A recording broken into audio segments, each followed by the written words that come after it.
Hallo daar vir die tweede keer.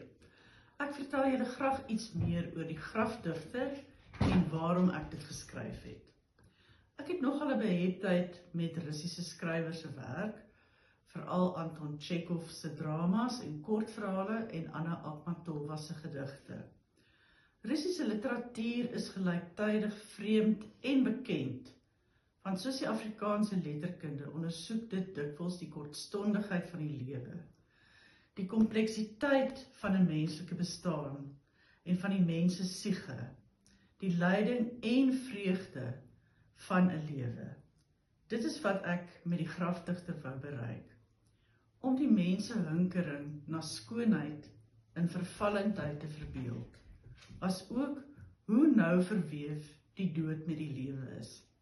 Vandaar die titel. 'n Grafdigter is 'n digter wat somber filosofiese bepeinsings oor die verganklikheid van mense binne 'n begrafplaasmilieu skryf. Sulke gedigte gaan nie net oor grafte-vol gebeentes en die verrotting van vlees nie, maar ook oor die vooruitsig van 'n lewe na die dood. Soos my karakter Zanna dwaal ek ook graag in begraafplase rond. Grafte vertel stories. Dit gee 'n nostalgiese blik op die verlede, op 'n stukkie geskiedenis wat saam met verweerde grafskrifte dreig om die vergeetlei te verdwyn. Ek was vir 3 dae in Sint-Petersburg. Al was dit 'n kort tydjie, het dit 'n blywende indruk op my gemaak. Die klanke, ligval, reuke, museums, konsertsale, parke en mense.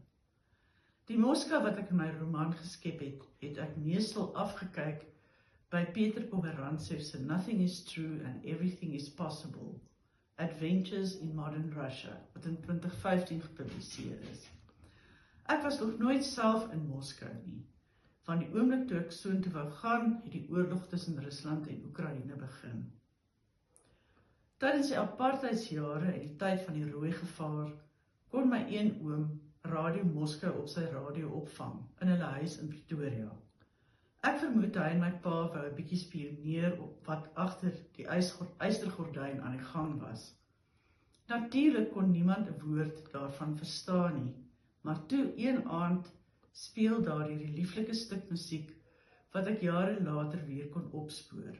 Dit is 'n tradisionele Oekraïense lied, getiteld Oekraïense gedig. Dit is deur O. Kolichev geskryf en destyds deur die Sowjetse Weermagorkes uitgevoer.